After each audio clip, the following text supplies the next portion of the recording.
السلام عليكم ورحمة الله وبركاته. أصحاب قالي ميل كستو كسوغنتين أصحاب يسود دواذا ما أنت وحن رأينا نوغا شيكايا دعدة أصحاب جنا اليوتيوب كيك على سعبدنا وإنا تبوقتان وإنا سيسكراب صارتان حتى لما بيجان إني قلا سعدا بيج كيك فيسبوك وإني قلا سعدا إخلاص حسين وبيج كيك فيسبوك وإني قلا سعدا جنا اليوتيوب كو على سعبدنا وأنا أوغا جيرا ليفكا إن شاء الله تعالى بيش كذا عاو كلو سوق جلايو أنا جوت كذا سو حريو عاو كلو سوق جلايو الصحابة وحنا إنك قعد سنة قصة رأيتنا إنك شيكيو إن شاء الله تبيله رالك نقطة قصة رأينا إنك شيكيو قصة دعتو عربها كذا رأينا إنك شيكيو وحنا الصحابة بيش كيجوا على سعبتي إن شاء الله بيش كيج فيسبوك نوقفه شير قرين تونا يعني جنا اليوتيوب كيجي على سعبتي وقفه شير قرين تونا إن شاء الله تعالى على سعبتي وقريسا بيج يوتيوب كوجينا سبسكرايب باساريسا حتى هورا ييغو سارتنا ليغا اي ساريسا جنالka فيسبوك انا waxaan rabaa inaad share gareysiin oo asxaabtiina kale aan la waraagtiin baan rabaa asxaabay gacmo maxaa la wada jirbay war ku gooyaan haddaad idinka gacanta ay qawarin maxay aad anigu heer ma gaaraayo waad ogtiin share gareenta waxay ii noqonaysaa dhiirigelin subscribe-ka dhiirigelin like-ga dhiirigelin aniga aad adkaysan dareemaa marka hore u sii wadaaya إن شاء الله لببري واسكم مشغول سنة وأنا وعنها ستريسي وحكي لي وفرنا مركا إن شاء الله هذا ما شاء الله نيدا يدان خير وصول شيء جاي أصحابي وحنتونا يا ولا باتين إن سبسكرايب يسارتان إن شاء الله على سعبتي سبسكرايب مرنا يلا هالما من يلاقى أنا والسياسة دوار كده السياسة وكفر دختي جمعها كان دختي مرة أصعد أنت السياسة تقولني عجرتلو عليها سياسة إلهي درتي سام كداية يسوع عفية لكن هذا كدم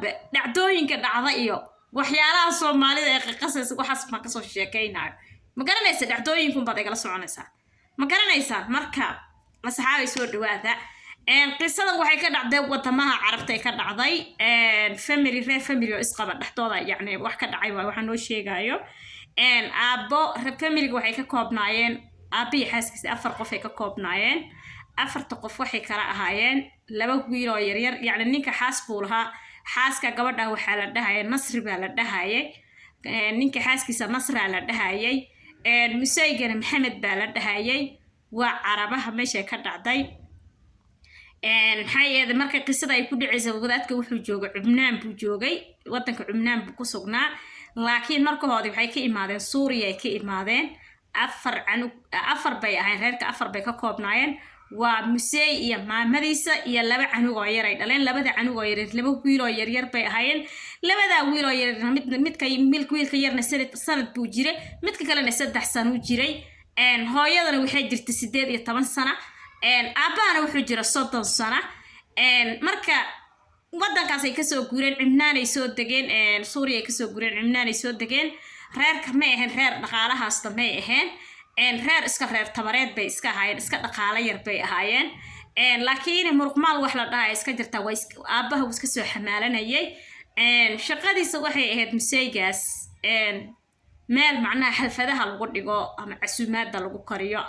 ama meelaha maqaayadooyinka la seexdo kale meel saas oo kale oo xalfadaha markii qof oo macnaha casuumaad reer markii casuumaad qabaan oo kale ama meelaha arooska lagu dhigto oo kale xalfadii oo kale meelahaas oo kale uu musay Maxamed uu ka soo shaqeynayay oo reerkiisa nolol maalmeedkiisa wax ku soo dhacsanayay marka odayga marka shaqada wuxuu shaqada gali jiray asxaabay duhuradii buu gali jiray shaqada waqtiga salaada duhur oo kale ayaa shaqada uu aadi jiray marka saas buu reerkaas marka maamada iyo musaygaasna wax xoole isku may guursadeen markoodii hore laakiin waxay isku guursanayeen waxay ahaayeen jecel iyo kalsooni iyo waxay iska ahaayeen dad kala dambeeyo oo ismaqlayo oo isku samro oo macnaha laba qof oo isku qanacsan oo macnaha tabartooda isku jecel bay ahaayeen markay isguursanayeen marka hadda dadka is jecelna wax kasta soo macnaha ay soo maraanbo ma kala tagaan ma garato way isku barakoobayaan marka ma sha Allah reerkii marka shaqadii wadaadku aaday waxay ahayd shaqo oo maadsan hadii inaga sheekeeyo oo macnaha meel maqaayad casuumaadda lagu kariyo ama aroosyaha markii xalfad la qabsanayo wax lagu qabsanaysto maalin maalyaha ka mid ah ayaa musayga asagoo shaqadiisa duhuradii galaayo oo waqtiyaha duhurada uu shaqada u xaadiraayo ayaa waxaa soo wacay ninkii meesha iska lahaa uu u shaqeynay ama ninkii managerka ahaa oo maqaayadda iska lahaa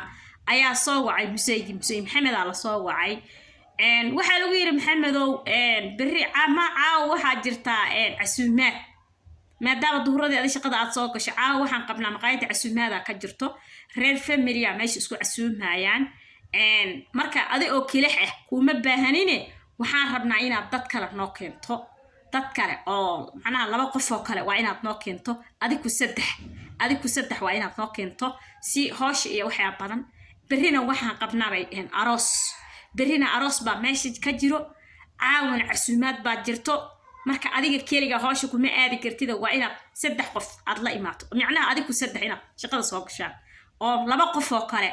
oo lacagta maxay ahayd lagu siinaaya cash galabta markay shaqada ka baxaan caaw markay shaqada ka baxaan cashnimo ay u qaataan waa 2 qof oo kale oo ayaga bil ku qaadanayni cash ku qaadanay waa inaad soo yeerto meel ka soo raadsan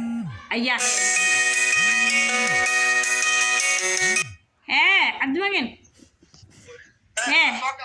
iska dhaaf adeeg uu yaalaa iska daa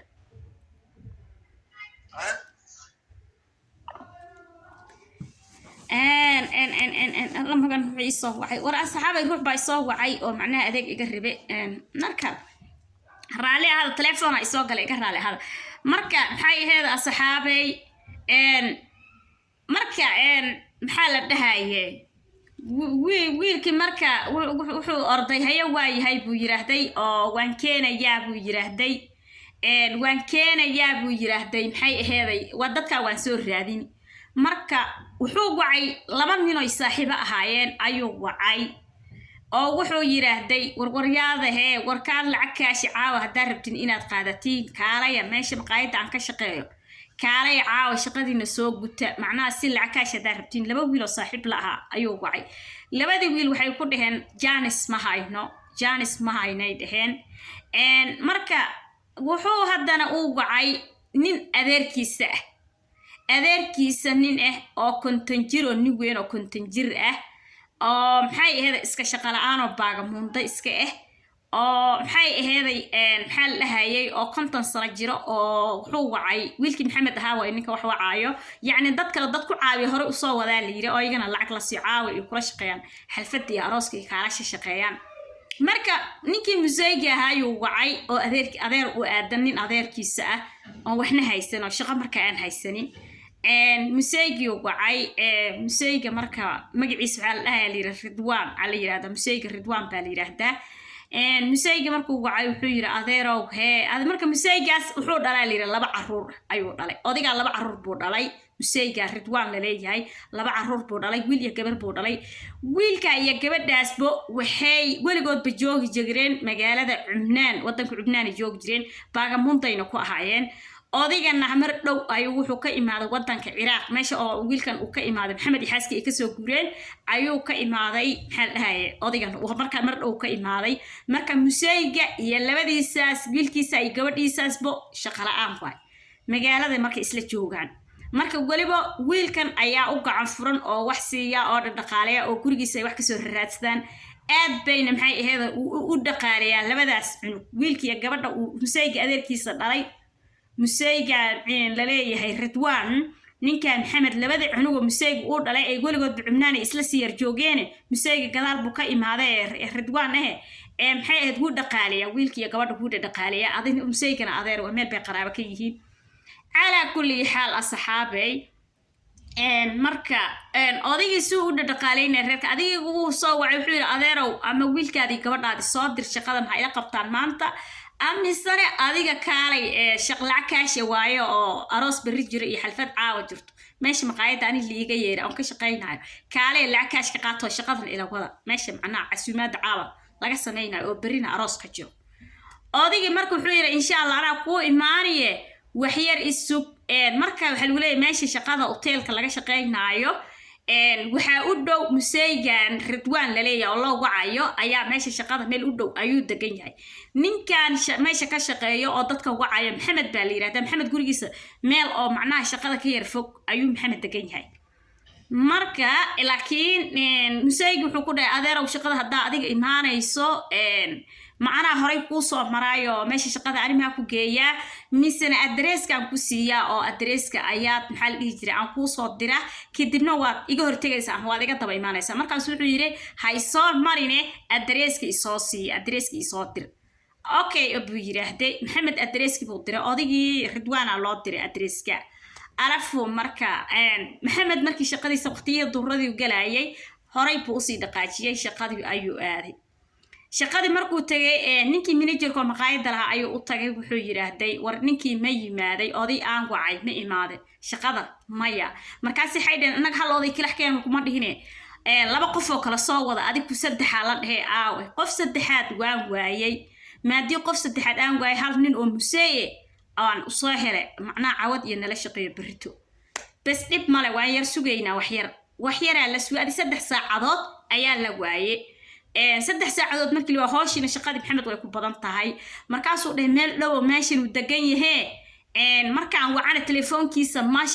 ma iga qaban haaye ma soo fiiriyaa inuu guriga joogo ninkii managerka maqaayada lahaa ayaa wuxuu yiraahdo orodo soo fiir guriga haduu dhow yahay si dhaqsana u soo laabo maxamed orod buu istayay wadaadkii la rabay oo la sugaayay gurigiisi ayuu tagay markuu tagay gurigii oo wuxuu arkay cidla oo wax jooga aan jirin laakiin dad baa waxay ku dhaheen musaygi shaqo aaday musaygi shaqo aadaa lagu dhahay ma istaghfirullah waxa la guriga ugu tagay dad buu ugu tagay wuxuu xaaladee musaygi shaqo aadaa lagu dhahay wuxuu isdahay amuun ku soo daba maray macna wuu iska soo laabtay maxamed shaqadii ayuu imaaday war ninkii ma imaaday maya ayaa la yiri maxamed shaqadiisu horay sii watay kadib waxa imaaday ninkii oo nin daalaya oo macnaha wajigiisa ka muuqato musay ridwaan oo wajigiisa ka imaad ka muuqato macnaha daal ka muuqato ayaa imaad musay ridwaankii ay imaaday oo wajigiisa daal iyo neeftuur ay ka muuqato yani qof soo ordo oo soo daar camal ay ka muuqato maxaa kugu dhacal adiga wax badan lagu sugaayay 3 saacadood lagu sugaayay shaqada meel u dhawaad degan tahay dadkii waa ballamisi in aad imaanaysaa sheegtay maxaa kugu dhacal lagu dhahay maxamed ku dhahay markaas wuxuu yiri shaqa aan meel aan shaqa yar ka soo qabsanaye meel baan shaqa yar ka soo qabsanay meeshaas aan ku mashquulay uu dhahay haye way hooshaada wadaal yiri odiga qoortiisa waxa ka muuqatay ridwaan waxa ka muuqato qoortiisa xagitin يعني حاجة قف لحقت معناه لحقت عمل أيها كم مقاط قرتيس وأركين ضد كان إنه دالين هاي أو معناها أو ضد كم مقطع أو معناها قف معناها سود دار إنه يوالا أركا قرتيس إن حاجتين أي كتار لو والا أركا لكن ضد كان شقة وضد كلا كفر بنات لو مصي مشغولين هاشود أي هرقصي وتين عرفوا مركي لجاري تونسع أو هبين مركي لجاري إلا ماشين وحلفت عاو أو برينا وأروس شقدن آد بأوبرنتاي وحول بالله جاجي وحول بالكريا على الربا مركا شقدن إيه هوري لوسي ولا على الربا سما مركا ماديبا تونسع هبين ما الله مرايو ردوان محمد ويلكي محمد ها وحسقط ضيي إن أو حاسكيسي مسد وقره oo dhaho ani ina caawa shaqada ay ugu badan aqsiima soo ordi kari ma iimaan kari shaqa badan aan ku jiro waa kii maanta aan ku sheegay walaalay hadii wax u baahan tihiin oo macnaha simamaakayada wax uga baahan tihiin in adeeg u baahan tihiin message aan ku soo diray akhrisee macnaha ay soo sheeg wixii aan u baahan tahay aan ku soo diri lahaa hadhow taxi aan ku soo saara macnaha waxa u baahan tahay taxi muxuu ugu qoray message xaaskiisa ugu qoray maxamed xaaskiisa u qoraayo message-kii maamadii ما لا قبنا معناها ما لا صوت جوابي ودعي وقالي لما صوت جوابي هادنا وحي وقرا مركي دمب أو أركيني مسد كي دمب أنا لقى صوت جوابي قبل وحي التليفون كذا سبضن أو جوار هاي سو مسيجي وحي وصو قرا ساعة وصوت جواب جرت أدوق على نقصيه كقبل جرت هذا مسد كينا لقى صوت جوابي مركو رجع كل عليه أو قرا يا مسد لكن جواب أي سجر وحول داي ملها وعبل هادنا أنا واتساب كوعي ما لا خبراي مسجلك ماشي أو لفتي وكوعي ما لا خبراي ومركب ويلك عبسي وضري محوجا وكربا خبطي ونيكي مانجر كاي وشيء وحول دورنيهم حسكيجي ما قرناي مسجلنا الله ما سوعينايو تليفونكنا الله يجمع قبانا ميل والبنك وعجبنا تليفونك ويكور هاي نجرتي ما قرناي وحكو دعي عاون كربا سنة هاي adiga 12 subaxnimo markay taho oo macnaha xilliga 12 subaxnimo ay tahay ay wiilka kurba joogi waaye intaas telefoon loo soo celinayo uu arkaynin wixii telefoonku u dhaco message uu soo la soo celinaynin wiilkii waxa soo daray cabsi badan uu dareemay wuxuu dhahay cidayda saan kuma saxno waxaan rabaa in aad fasaxaysiin gurigayga aan orod ku gaar taxi aan qaato oradaa leeyahay orod aad wiilkii taxi uu qaatay gurigiisii uu aad gurigi markuu tagay wuxuu arkay guriga oo noloshiisa dansan nolosha guriga waa dansan nolosha guriga waa dansan yihiin marka nolosha waa dansan yihiin nolosha markay dansan yihiin magacoodii uu sheegay gabadhi Nasri baa lahaa Nasri wax shanqaray male ilmihiisi magacyahoodu sheegay wax shanqaray male nalalku uu shiday wuxuu arkay wiilkiisi Roona ee 3 sano jire ee meesha fadhiga ah dhulka jiifo oo halka dhuunta kilax ka dhaqaaqaayo meesha dhuunta kilax ayaa nafta u ka dhaqaajinaya ayuu arkay haddana qolkii jiifku uu orday wuxuu arkay cunugiisii oo sanadka jiray iyo islaantiisi oo macnaha nafta mar hore ay ka baxday oo dhiig bixeen oo baraf noqdeen oo meed oo macnaha baraf noqdeen oo dhiig bixeen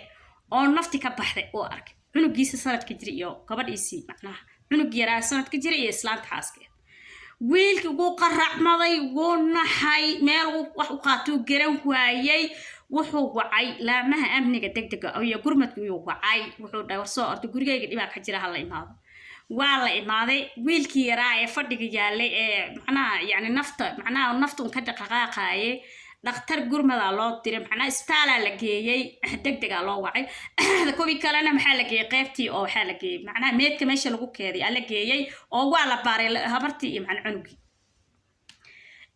markii la baaray guriga dabaqa wiilka meesha uu deganaa waxa ku xirneed kaamira ku xirneed oo macnaha kaamirada qofka soo fuulayo oo kaamirada la furay oo la fiiriyay qofkii soo fuulay ee gurigiisa galay wuxuu noqday museeygi adeerkiis ahaa ee la dhahay Ridwaan oo shaqada loogu yeero la yiraahdo maanta baagamuunda teekaalay shaqada bari iyo caawa la shaqaysanay kaal maqaayada ka soo shaqaysan ninkii la yiraahday ayaa kaamirada guriga asagoo galay asoo ka soo degay lagu arkay 3 saacadood oo la sugayay ee shaqadii laga sugayay ee la laa wuxuu ku maqnaa in uu wiilkan adeerka uu yahay oo shaqada ugu yeeray reerkiisa inuu u daba maro kadibna uu dhibaato gaarsiyo reerkaas ma garanayso marka waa waxa weeyaan arrin uu filan waayay wiilkii noqotay laakiin wax kasta qadarta Ilaahay kulay waa la dhimana adduunyada waa laga tagaayo laakiin dambiyaha markay dhacayaan marar qaar ay waxay ku dhacaan reera adiga waxna ka galabsanin waxna ka sameeynin waxna aan ku sameeynin ayagana waxba weligood ka sameeynin ayaan guri waxay ka galaysaa in ay intay meel ku duulaan inay dhibaato geystaan يعني dadka qaar kiiska geesta ma aha dambiyaha galo dad macnaha u jeedo asika garanaysa mar qaar ay dambiga waxay la galayaan meel macnaha ayaga laga jecel yahay ay dhibaato u geeyaan macnaha dadka dambiyaha galo marka meeshaas ay lugta odaygi la galay kiiskii hadii markii hadana yani la baaray meedkii la baaray waxay ku soo cadaatay museeygi Ridwaan ahaa inuu gabadhan iyo ilmaheeda uu dhibka asaga gaarsi ayaa laga helay meedadkii laga helay kaamirada gurigi odaygii neeftuuray ee 3 saacadood shaqada laga sugayay ee qorta xagitinta kaga taalay in uu qoyska wiilku adeerku ahaa uu dhibaatada inta la gaarsiyo odaygii waa la soo qabtay waxa lagu yiri maxaa dhibkan ku geeyay maxaa dadkan saan u yeeshay wuxuu yiraahday hunguri damaca iga galay buu hunguri damaca ayaa iga galay fahmaysi wuxuu ka raadinay meesha marka odaygii marka waa xabsi lagu riday laakiin xabsigii waxa lagu xukumay 19 sano maal yani waxa lagu inqaabayaa in mas'uulaha lagu dhaqo yani sida xagga macna xabsiyaha qaar dad qaar lagu sameeyaa liiri carabaha miya ma qaar aan ma garana kiis loo baara waliga Ilaahay ma tusin laakiin sida ay macna qisada ku socoto yani ninkii in xabsiyaha kuwa macna guriyaha lagu dhiso mas'uulaha lagu dhiso guriyaha lagu dhaqo dharka lagu dhaqo يعني شغال وين قابع odayga xabsi shaqal weyn qaabay ayaa lagu risay ma garanaysa marka asxaabay marka waxyaalo qaar aad fiiriso kiisas qaar aad fiiriso absoonaysa waxa ka aamin baxaysa kalsoonida ka dhumayso macnaha dad qaar abad ka sii baqanays adiga dhanbu waxaad noqonay isdhoor ilaali wax la dhahay aad samaynayso ma fahmaysaa marka asxaabay qisada intaa noogu ekaato anigu waan ka baxayaa page-kayga Calaso YouTube channel hadda video-gu waan daaray wuu duuban yahay laakiin waan soo xareynaa page-ka YouTube-ka soo dhigayo insha Allah Calaso Cabdi YouTube ninkii garanayo asxaabay kii hore ila jooga leega way kii hadda igu cusubna subscribe-ka way Facebook-gana waxaan leeyahay share garay oo asxaabtiina la wadaaga ma fahmaysaa marka idinka agtiina wax ku yahay intii dhimatana Allah u naxariisto inta adduunyada ku noolna Ilaahay maxaa la jira qaatimo wanaagsan Ilaahay ha nagu wada maxay ahayd Allah nagu hanuuniyo insha Allah ta'ala intaan markale ku kulmi doono sidaas iyo nabadgelya bye bye